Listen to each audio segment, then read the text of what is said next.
Welcome to the NewsX Sunday Guardian Roundtable. Well, the results of the 5 assembly elections have come in. The result also seems to be in favour of the BJP and in favour of Prime Minister Modi. This, of course, has set off a sort of a reverse polarization. Can the opposition unite against Prime Minister Modi? The posturing and the planning for 2019 has begun. Joining me on the roundtable is Pawan Verma from the JDU. I have Jay Panda from the BJD, Bhartendra Singh from the BJP, and Rajiv Gowda from the Congress. Jay, I'm going to begin from you. I'm going to begin from the middle, since you've seen the appointment of Yogi Adityanath also as the Chief Minister of Uttar Pradesh. That is sent off a message that there is going to be some sort of a consolidation of the Hindu vote. Does that worry you? Well, if you listen to the statements that the new Chief Minister of Uttar Pradesh has made since his name was announced, I think they should be welcomed, because he has talked about law and order being equal for everybody. He has talked to the administration that there should not be any partiality or any victimization of any section of society. These are all the right words, and so in a sense it gives some comfort to those who have a lot of concern considering his image and his track record. Now, of course, they have to walk the talk, and that is something that we will have to wait and see. But the mandate that has been given to Prime Minister Narendra Modi's efforts is very substantive, and I hope that that these words are upheld in actual administration. Pawan, am I right when I say the message that is going on is that there is going to be a consolidation of the Hindu vote? And if that is the correct message, then what is the opposition doing about it? No, I think the attempt to consolidate Hindu vote is transparently in process. But I think there have been excesses on both sides. Right. I don't believe that the opposition to the BJP needs to focus only on targeting the Muslim vote. India is a country where we are dealing with citizens, not religious denominations. And I think one excess fosters another excess. One extreme nurtures another extreme. I think that there is a time for all parties to introspect. The BJP must realize that polarizing votes only on the ground of religion by inciting either friction, conflict or hatred is wrong. Equally, those in opposition to the BJP must understand that they cannot use the Muslims only as a vote bank at the time of election. You know, I was very careful to use the word consolidation instead of polarizing, but that is what is happening. And should, you know, I spoke to a lot of people, they are saying an anti-platform is not really the best way to get together people. You should have your own positive ideology. A bit of what Pawan is saying also. Don't just, you know, just appeal to one section or target another section. See, if you actually look at this last set of assembly elections, the BJP lost in Punjab. It was an incumbent in Goa, where also it did not become the single largest party. So, Modi has an effect, a very significant effect. But when the track record of the BJP government is not very good, or is in fact, like in Punjab, quite disastrous, Modi cannot save it, right? So essentially, across the country, we are going to have multiple elections in the next few months, next few years, in states where actually, substantially, it's a BJP versus Congress fight.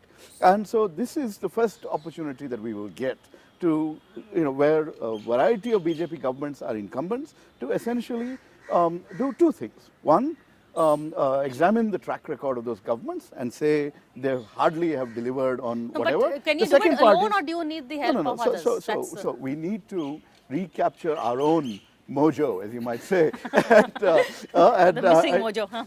And essentially, we've got to be able to present, as he points out, a very credible alternative.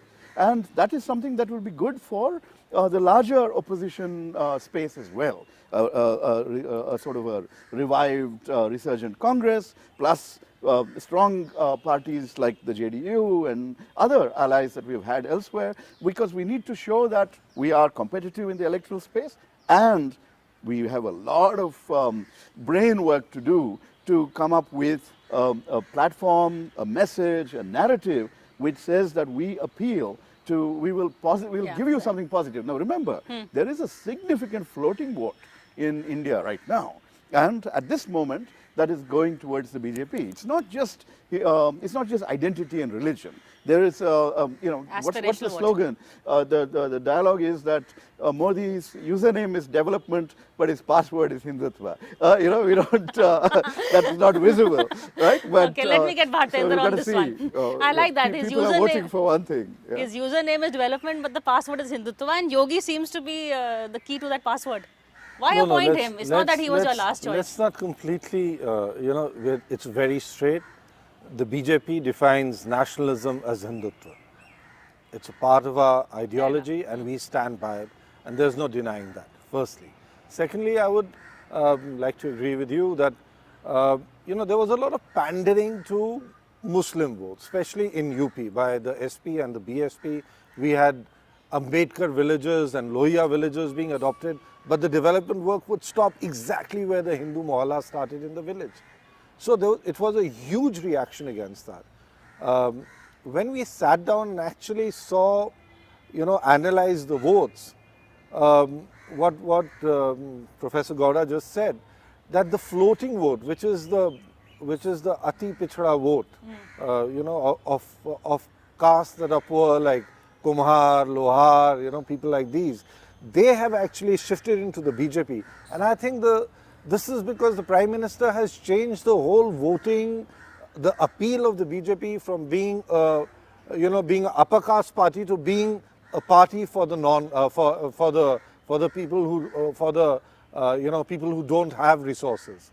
So this really helps. I was looking at a few 100% Muslim booths in my constituency, which is deep West UP, which is completely polarized. And I was surprised to see that even in 100% Muslim booths, we have a few votes.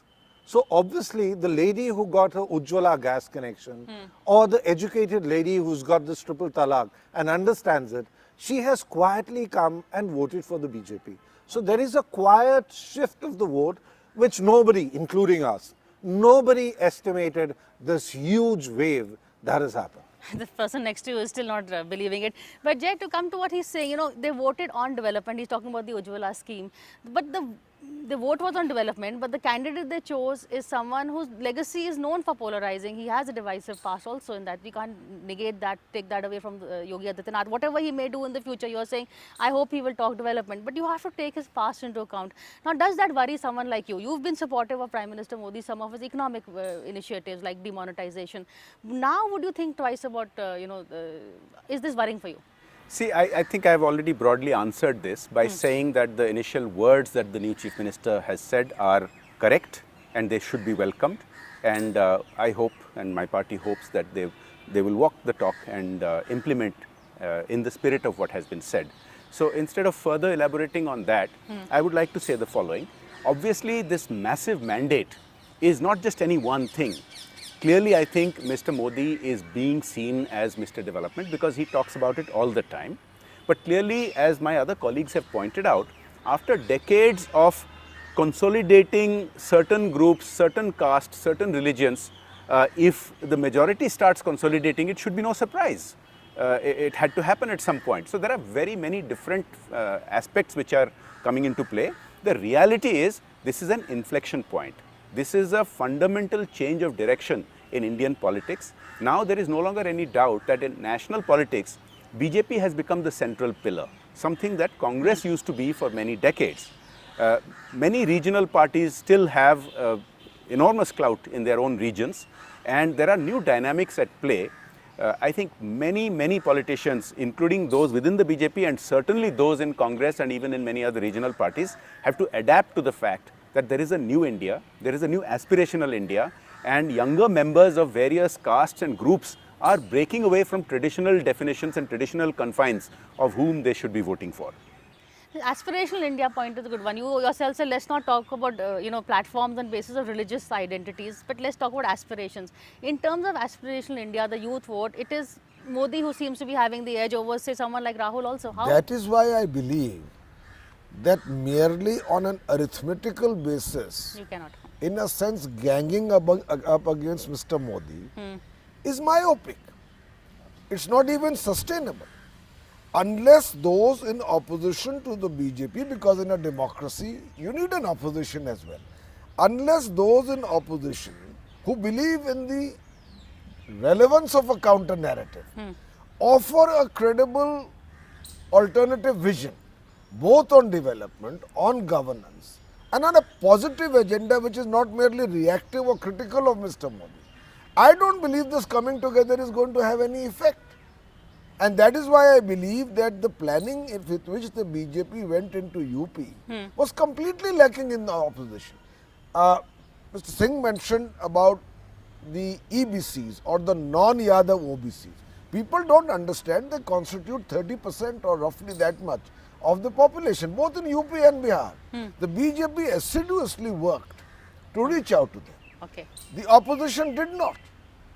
And actually, the opposition made a perfunctory, casual, last-minute improvised alliance, which was no match to the formidable electoral machine the BJP is. So actually, the inflection point that Jay is talking about is for the opposition. Either we wake up and smell the coffee, or accept the fact that we are unequal to the task. The opposition cannot be merely arithmetic or expedient. The opposition must come with a credible narrative. And you speak about Mr. Yogi Adityanath. Let me just make one last point. Of course, the fact that of his previous utterances will be one of the elements by which you can judge him. But I would say that now that he is in a position of responsibility, I would rather give him a few months before I pass comment. Because that is the way in which you exercise democratic accountability, not on a 24-hourly basis. But that democratic accountability can only remain with an opposition which is credible. That's a, two people who you may see as allies are saying that let's give Yogi Adityanath a chance. Let's see, let him, But far more important point, let's not anymore give the opposition a chance. They must get their act together. Yeah, no more And perfunctory. here Mr. Gowda can perhaps introspect on this.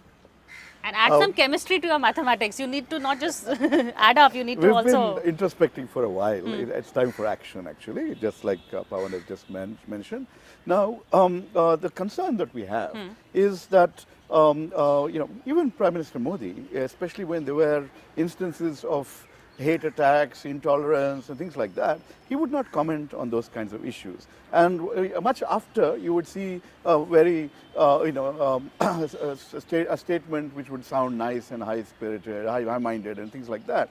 And so, the worry is that, the leadership will talk in nice idealistic language, but the ground troops will go and do something worse and polarizing. That's not good. And if that happens, you will see a reaction even from the voters who have trusted. This is the worry, right? If you offered a development platform, then people will want to see development. They don't want to see development with hatred and bloodshed and division. Rajiv, I want to ask you a question. 1 second, please. Yeah.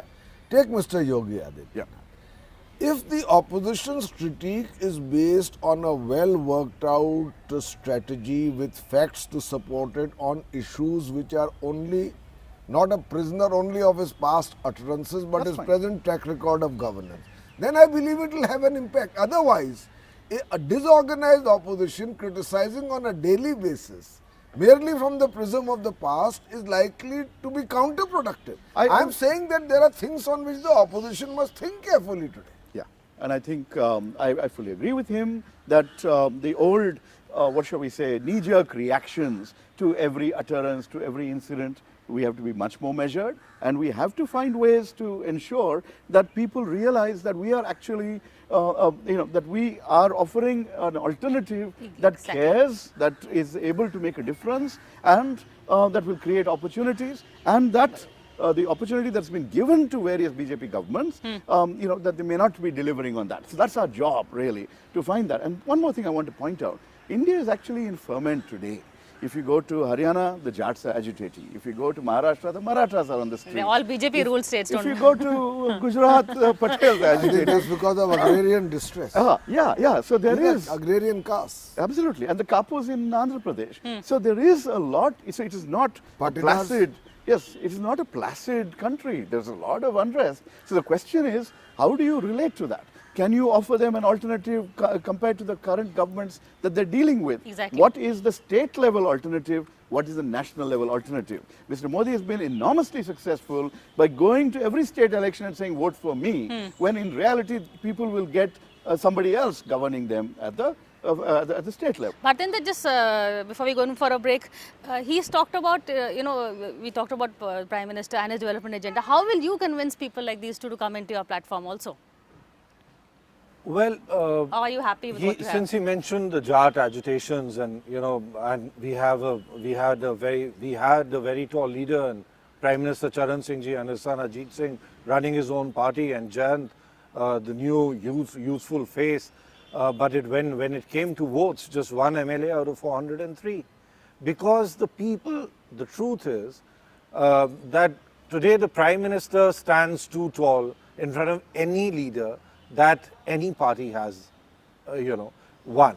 Secondly, the Prime Minister takes it upon himself, puts all at risk and goes and campaigns, So here is a man who has somehow captured the imagination of India, of a person who's, who's willing to renounce his family and willing to work hard for the poor and is pushing for an honest government. And it is this image that makes him, that can be checked and rechecked when his mother goes in a rickshaw to cast her vote, when you see that little home that she lives in.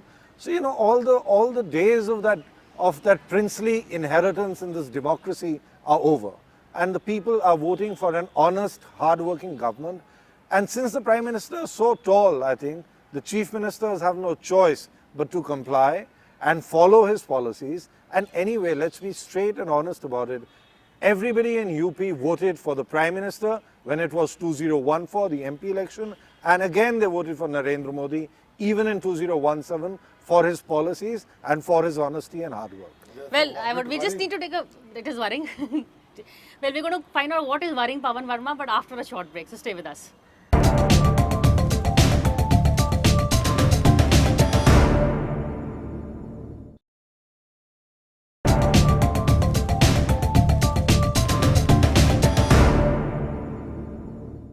Welcome back to the NewsX Sunday Guardian Roundtable. Well, we are here to discuss the verdict of the 5 assembly elections, but more importantly, what impact they will have on 2019. Has the consolidation for 2019 already begun? And which way will the allies go? Jayapanda, regional parties, which way are they heading? So you have one strong leader and one trying to get his act together.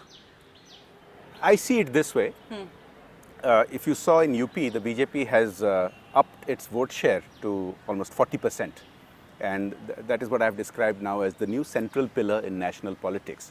Right. What we have seen is that it is now going to take virtually every other party getting together in order to defeat the BJP. The implications are very, very serious because several parties, most of all, the Congress has to accept that they will have to be a bit player for such Mahagathbandhans to come together. And I don't know whether they are in a frame of mind to do that. Also, it will differ region to region, depending on whether it is a tri-cornered or multi-cornered fight or a straight fight. Let's take, for example, Odisha. Now, the Biju Janata Dal for 20 years has been by far the biggest party with the biggest vote share. Congress has been a distant number 2, and the BJP has been an even more distant number 3. But in the recent Panchayat elections statewide, the BJP has had a significant surge. The Congress has collapsed and the BJP has become a credible number 2. But while many in the BJP are celebrating that it has become a credible number 2 in Odisha, the fact is the BJD has won far more seats than the BJP in the local elections. So it's too early to start celebrating that this electoral success is a nationwide phenomenon. It will depend region by region, state by state. Throughout the country, you're going to see different stories.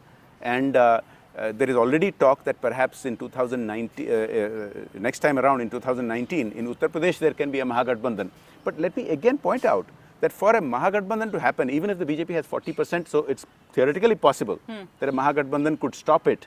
But people are, it's going to require some kind of harakiri for certain parties to make it happen. And the last thing I want to say is this. Everybody knows that many significant leaders in the opposition for the last 3 years have been hoping for Mr. Modi to fail. That has been their strategy. That's not going to work anymore. They have to take hard decisions which will require very significant sacrifices. I don't know that that's possible everywhere. I think one of the significant sacrifice, whether he's thinking about it or not, is should the Congress go in for a change of leader? He cannot comment on it for various reasons. I know it's not your party, but what would you suggest? I can certainly not comment on it But because as a it's a political matter analyst. of the Congress party. But I can only say one thing. You see, in politics, this illusion of invincibility is usually transient and only a reflection of either hubris or sycophancy. We've seen leaders. There was a time when Atal Bihari Vajpayee ji called Indira Gandhi the incarnation of Durga in 1971. And 4 years later, she was floundering so badly, she had to impose the emergency. Good point. We've seen Rajiv Gandhi in 84. He seemed truly invincible. 403. And yet you had a situation where 4 years later he could not probably win the election. So in politics it's a dynamic situation. The opposition must hone its skills in order to play the role of a credible opposition and insist upon democratic accountability. And I have an advice, completely unsolicited, sir, for the BJP also. You see, beyond a point you can't play the game of development and Hindutva. Not that I have a problem with either in philosophical terms. But if you have the Mr. Vinay Katiyars and Mr. Sakshi Maharaj making incendiary statements which outrage even the enlightened members of the BJP on a regular basis, including a minister who made a comment on Ram in Parliament itself, in a speech and then later very reluctantly apologized. Somewhere people will see through the dichotomy between the Prime Minister's statesman-like statements and his silence or condemnation of statements of a completely different ilk, which in fact hit at the fabric of India at the ground level. However, that's for you to introspect. Our job in the opposition must be to go beyond merely a blind critique of Mr. Narendra Modi. And I worry for the BJP also when they speak like, pardon my saying so, like the Congress. I mean, the BJP has been a party. I translated Mr. Atal Bihari Vajpayee's poems on his request. I knew him very well. It was a collegium. There could be a discussion. Even within the RSS, you may or may not agree with their philosophy. There was a manthan. There were discussions. I have never seen a party reduced so single-handedly to one man. No BJP leader, not even a chief minister, not even local leaders can sprout now, unless they are part of the shadow cast by this one banyan tree. The high command culture is important The to the high BJP. command of all high commands. I am just saying that while you may seem that you are at a absolutely unassailable pinnacle now, there are equal reasons for you why also the position is one where you should not become complacent. Okay, we're totally out of time, so one quick answer. We have a very, very hard-working Prime Minister. What you are saying is completely correct. Today, the Prime Minister's image is very large and he's very tall, as I've said earlier. But he's always in touch. For example, every day, starting from yesterday, the Prime Minister is having a breakfast meeting with his members of Parliament. Every day he meets a new set of MPs, speaks to them. Is it becoming a high command culture? No, he asks for their views. It's an open meeting. You have breakfast with him. He sits, he chit-chats, he listens to you. There are other party functionaries from that state sitting there and advising. And तो वो जो आप बात कह रहे हैं मंथन की, वो निरंतर चल रहा है बीजेपी में. That culture is not changing. I believe that as long as there is केंद्रित हो गया. as long as there is transparency and there are no scams, as long as this honest, hard-working image of people like Yogi Adityanath, try to replicate what the Prime Minister has set forth, I don't think the people want to change. And it is what the people want that matters. Our movement was not created by Arvind Kejriwal. Arvind Kejriwal was created by the people of Delhi. Okay. Last word to you, Jay. We've said Modi versus the rest. Who can the rest be? Who can be the face of the rest according to you? I know he's going to say Nitish Kumar. That's why I'm not asking in fact, I'm going to say the question of the leadership is the best way to subvert the process. The problem remains that in any kind of coalitions, earlier it used to be talked about as a third front. Now there is no need for a third front because there is no second.